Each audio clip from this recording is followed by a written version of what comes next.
Senhor disse a Arão: você e seus filhos e a sua família e seu pai serão responsáveis pela ofensa contra o santuário. Você e seus filhos serão responsáveis pelas ofensas cometidas no exercício do sacerdócio.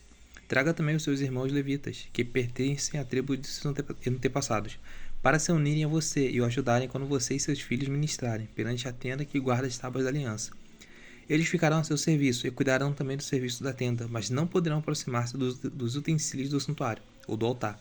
Se o fizerem, morrerão, tanto eles como vocês. Eles se unirão a vocês e terão a responsabilidade de cuidar da tenda do encontro, realizando todos os trabalhos necessários. Ninguém mais poderá aproximar-se de vocês. Vocês terão a responsabilidade de cuidar do santuário do altar, para que não torne a cair a ira divina sobre os israelitas. Eu mesmo escolhi os seus irmãos, os levitas, dentre os israelitas como um presente para vocês, dedicados ao Senhor, para fazerem o trabalho da tenda do encontro. Mas somente vocês e seus filhos poderão servir como sacerdócio em tudo o que se refere ao altar, e ao que se encontrarem além do véu, dou a vocês o serviço do sacerdócio como um presente. Qualquer pessoa não autorizada que se aproximar do santuário terá que ser executada.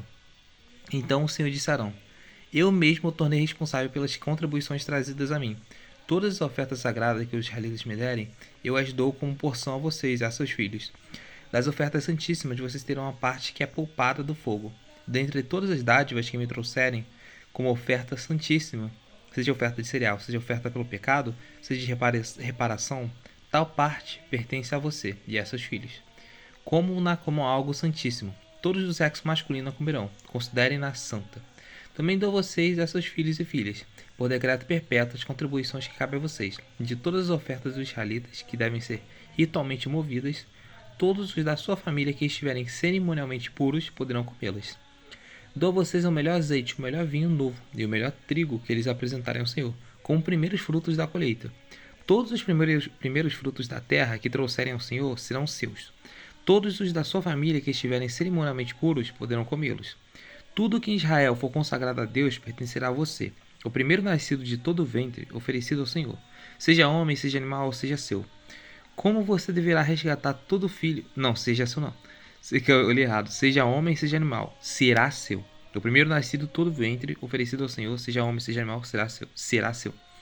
Mas você deverá resgatar todo filho mais velho, como também toda a primeira cria de animais impuros. Quando tiverem um mês de idade, você deverá resgatá-los pelo preço do resgate, estabelecido em 60 gramas de prata, com base no peso padrão do santuário, que são 12 gramas. Não resgate, porém, a primeira cria de uma vaca, de uma ovelha ou de uma cabra. Derrame o sangue deles sobre o altar, e queime a sua gordura como uma oferta preparada no fogo, aroma agradável ao Senhor.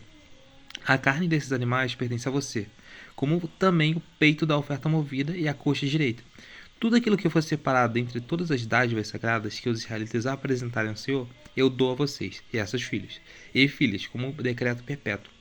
É uma aliança de sal perpétua perante o Senhor, para você e para seus descendentes. Disse ainda o Senhor a Arão: você não terá herança na terra deles, nem terá porção entre eles. Eu sou a sua porção e a sua herança entre os israelitas. Dou aos levitas todos os dízimos em Israel, como retribuição pelo trabalho que fazem ao servirem na tenda do encontro. De agora em diante, os israelitas não poderão aproximar-se da tenda do encontro. Caso contrário, sofrerão as consequências do seu pecado e morrerão. É devido aos levitas fazer o trabalho na tenda do encontro e assumir a responsabilidade pela ofensa contra ela. Esse é um decreto perpétuo pelas suas gerações. Eles não receberão herança alguma entre os israelitas. Em vez disso, dou como herança aos levitas os dízimos que os israelitas apresentarem como contribuição ao Senhor. É por isso que eu disse que eles não teriam herança alguma entre os israelitas. O Senhor disse depois a Moisés: diga o seguinte aos levitas: quando receberem os israelitas o dízimo que dou a vocês como herança, vocês deverão apresentar 1/10 daquele dízimo como contribuição pertencente ao Senhor. Essa contribuição será considerada equivalente à do trigo tirada da eira e do vinho, do tanque de prensar uvas. Assim vocês apresentarão uma contribuição ao Senhor de todos os dízimos recebidos dos israelitas. Desses dízimos vocês darão a contribuição ao Senhor ao sacerdote Arão, e deverão apresentar como contribuição ao Senhor a melhor parte, a parte sagrada de tudo que for dado a vocês. Diga aos levitas: quando vocês apresentarem a melhor parte, ela será considerada equivalente ao produto da eira e do tanque de prensar uvas. Vocês e suas famílias poderão comer dessa porção em qualquer lugar, pois é o salário pelo trabalho de vocês na tenda do encontro. Ao apresentarem a melhor parte, vocês não se tornarão culpados e não profanarão as ofertas sagradas dos israelitas, para que não morram. Disse também o Senhor a Moisés e Arão: esta é uma exigência, consegui ler, da lei que o Senhor ordenou. Mande os israelitas trazerem uma novilha vermelha, sem defeito e sem mancha, sobre o qual nunca tenha sido colocada uma canga. Vocês a darão ao sacerdote Eleazar. Ela será levada para fora do acampamento e sacrificada na presença dele. Então o sacerdote Eleazar pegará um pouco de sangue com o dedo e o aspergirá 7 vezes na direção da tenda do encontro. Na presença dele, a novilha será queimada. O couro, a carne, o sangue e o excremento. O sacerdote apanhará um pedaço de madeira do cedro, ísopo e lã vermelha, e os atirará ao fogo que estiver queimando a novilha. Depois disso, o sacerdote lavará suas roupas e se banhará com água. Então poderá entrar no acampamento, mas estará impuro até o cair da tarde. Aquele que queima a novilha também lavará suas roupas e se banhará com água, e também estará impuro até o cair da tarde. Um homem cerimonialmente puro recolherá as cinzas da novilha e os colocará no local puro, fora do acampamento. Serão guardados pela comunidade de Israel para uso na água da purificação, para a purificação de pecados. Aquele que recolher as cinzas da novilha também lavará as suas roupas, e ficará impuro até o cair da tarde. Esse é um decreto perpétuo tanto para os israelitas como para os estrangeiros residentes. Quem tocar num cadáver humano ficará impuro durante 7 dias. Deverá purificar-se com essa água no terceiro e no sétimo dia. Então estará puro. Mas se não purificar no terceiro ou no sétimo dia, não estará puro. Quem tocar num cadáver humano e não se purificar, contamina o tabernáculo do Senhor, e será eliminado de Israel. Ficará impuro porque a água da purificação não foi derramada sobre ele. Sua impureza permanece sobre ele. Essa é a lei que se aplica quando alguém morre numa tenda. Essa lei que se aplica quando alguém morre numa tenda. Quem entrar na tenda e quem nela estiver ficará impuro 7 dias. E qualquer recipiente que não estiver bem fechado ficará impuro. Quem estiver no campo e tocar em alguém que tenha sido morto à espada, ou em alguém que tenha sofrido morte natural, ou num osso humano, ou num túmulo, ficará impuro durante 7 dias.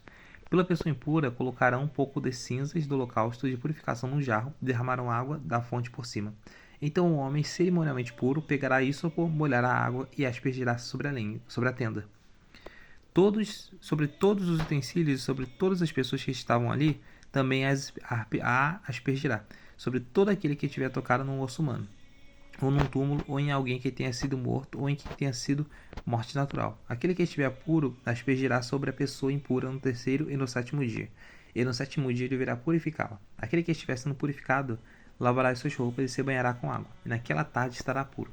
Mas se aquele que estiver impuro não se purificar, será eliminado da Assembleia, pois contaminou o santuário do Senhor. A água da purificação não foi aspergida sobre ele, e ele está impuro. Esse é um decreto perpétuo entre eles. O homem que aspergir a água da purificação também lavará as suas roupas, e todo aquele que tocar na água da purificação ficará impuro até o cair da tarde.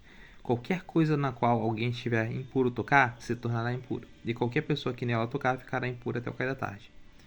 No primeiro mês, toda a comunidade de Israel chegou ao deserto de Zin e ficou em Cádiz. Ali Miriam morreu e foi sepultada. Miriam é a que dançou, né? Ali Miriam morreu, é a que dançou depois que o mar abriu. Não havia água para a comunidade, e o povo se juntou contra Israel e contra Arão. Discutiram com Moisés e disseram: quem dera tivéssemos morrido quando os nossos irmãos caíram mortos perante o Senhor. Porque vocês trouxeram a Assembleia do Senhor a este deserto, para que nós e os nossos rebanhos morrêssemos aqui? Porque vocês nos tiraram do Egito e nos trouxeram para esse lugar terrível? Aqui não há cereal, nem figos, nem uvas, nem romães, nem água para beber. Moisés e Arão saíram de diante da Assembleia para a entrada da tenda do encontro e se prostraram com o rosto em terra. E a glória do Senhor lhes apareceu. E o Senhor disse a Moisés: pegue a vara e com seu irmão Arão reúna a comunidade e diante da comunidade fale aquela rocha, e ela verterá água. Vocês tirarão água da rocha para a comunidade e os rebanhos beberem. Então Moisés pegou a vara que estava diante do Senhor, como este havia lhe ordenado. Moisés e Arão reuniram a assembleia na frente da rocha, e Moisés disse: escutem, rebeldes, será que teremos que tirar água dessa rocha para dar a vocês? Então Moisés ergueu o braço e bateu na rocha 2 vezes com a vara. Jorrou água, e a comunidade e os rebanhos beberam. O Senhor, porém, disse a Moisés e Arão: Como vocês não confiaram em mim para honrar minha santidade à vista dos israelitas, vocês não conduzirão essa comunidade para a terra que dou a vocês. Essas foram as águas de Meribá, onde os israelitas discutiram com o Senhor e onde ele se manifestou onde ele manifestou sua santidade entre eles. De Cádiz, Moisés enviou mensageiros ao rei Edom e dizendo: Assim diz o teu irmão Israel: Tu sabes todas as dificuldades que vieram sobre nós. Os nossos antepassados desceram para o Egito e ali vivemos durante muitos anos. Os egípcios, porém, nos maltrataram, como também a eles. Mas, quando clamamos ao Senhor, ele ouviu nosso clamor e enviou um anjo e nos tirou do Egito. Agora estamos em Cádiz, cidade na fronteira do teu território. Deixa-nos atravessar na tua terra. Não passaremos por nenhuma plantação ou vinha, nem beberemos água do poço algum. Passaremos pela estrada do rei e não nos desviaremos nem para a direita nem para a esquerda, até que tenhamos atravessado seu território. Mas Edom respondeu: Vocês não poderão passar por aqui. Se tentarem, nós atacaremos com a espada. E os israelitas disseram: Iremos pela estrada principal. Se nós e os nossos rebanhos bebermos desde tua água, pagaremos por ela. Queremos apenas atravessar a pé e nada mais. Mas Edom insistiu: Vocês não poderão atravessar. Então Edom os atacou com um exército grande e poderoso, visto que Edom se recusou a deixá-los atravessar o seu território. Israel desviou-se dele. Toda a comunidade israelita partiu de Cádiz e chegou ao monte Or. Naquele monte, perto da fronteira de Edom, o Senhor disse a Moisés e Arão: Arão será reunido aos seus antepassados.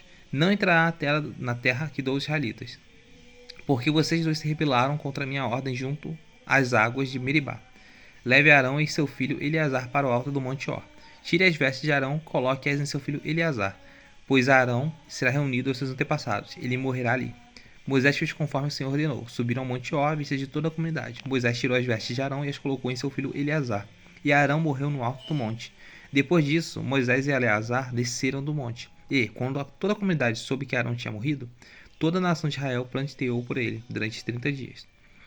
Quando o rei cananeu de Arad, que vivia no Negueb, soube que Israel vinha pela estrada de Atarim, atacou os israelitas e capturou alguns deles.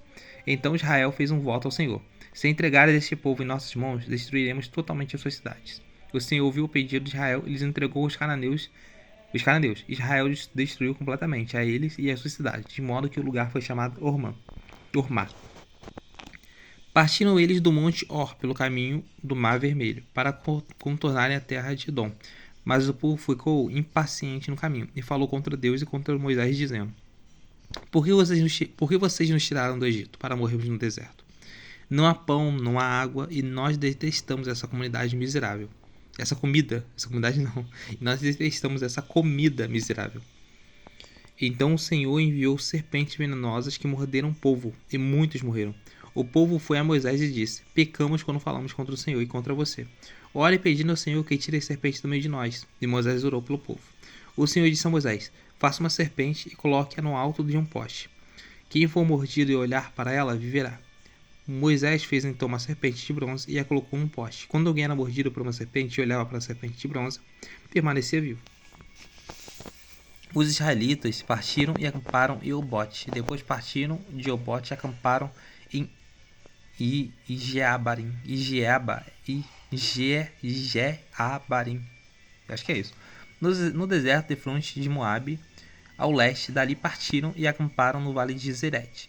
Partiram dali e acamparam do outro lado de Arnon, que fica no deserto e que se estende ao território amorreu. O Arnon é a fronteira de Moabe, entre Moabe e os amorreus. É por isso que se diz no livro das guerras do Senhor: Vaeb em Sufá e os vales o Arnon, e as ravinas dos vales que se estendem até a cidade de Ar, e chegam até a fronteira de Moabe. De lá prosseguiram até Beer, o poço onde o Senhor disse a Moisés: Reúna o povo e eu lhe darei água. Então Israel cantou essa canção: Brote água ao poço, cantem a seu respeito. A respeito do poço que os líderes cavaram e os nobres abriram, com cetros e cajados. Então saíram do deserto para Mataná, de Mataná para Naliel, de Naliel para Bamote, de Bamote para o vale de Moabe, onde todo o Pisga defronta com o deserto de Gesimon. Israel enviou os mensageiros para dizer a Seom, rei dos amorreus: Deixe-nos atravessar a tua terra, Não entraremos em nenhuma plantação, em nenhuma vinha, nem beberemos água de poço algum. Passaremos pela estrada do rei até que tenhamos atravessado o teu território. Sião, porém, não deixou Israel atravessar o seu território. Convocou todo o exército e atacou Israel no deserto. Quando chegou a Jazá lutou contra Israel. Porém, Israel o destruiu com a espada e tomou-lhe as terras desde o Arnon até o Jaboque, até os territórios dos Amonitas, pois Jazá estava na fronteira dos Amonitas. Israel capturou todas as cidades dos amorreus e as ocupou, inclusive Esbom e Tócios. Não, calma aí. Esbom e todos... Israel capturou todas as cidades dos amorreus e os ocupou, inclusive Esbom e todos os seus povoados. Esbom era a cidade de Seom, rei dos amorreus, e que havia lutado contra o antigo rei de Moabe, tendo tomado todas as suas terras até Arnon. Acho que é um M cortado, Arnon. É por isso que os poetas diziam: venha a Esbom, seja ela construída, seja restaurada a cidade de Seom. Fogo saiu de Esbom, uma chama da cidade de Seom. Consumiu Ar de Moabe, os senhores do alto Arnon. Ai de você, Moabe! Você está destruído, ó povo de Camas. Ele fez seus filhos fugitivos e suas filhas prisioneiros de Seom, rei dos amorreus. Mas nós o derrotamos. Esbom está destruída. Por todos os caminhos até Dibom, nós o arrasamos até Nofá e até Medibá. Assim Israel habitou na terra dos amorreus. Moisés enviou espiões a Jazar. E os israelitas tomaram o povoado ao redor e expulsaram os amorreus que ali estavam. Depois voltaram e subiram pelo caminho de Bazã. E Og, rei de Bazã, com todo o seu exército, marchou para enfrentá-los em Edrei. Mas o Senhor disse a Moisés: não tenha medo dele, pois eu entreguei a você, juntamente com todo o seu exército e com sua terra. Você fará com ele o que fez com Sião, rei dos amorreus, que habitava em Esbom. Então eles o derrotaram bem com seus filhos e todo o seu exército, e não deixando nenhum sobrevivente algum, e tomaram posse da terra dele. Glória a Deus. Aleluia.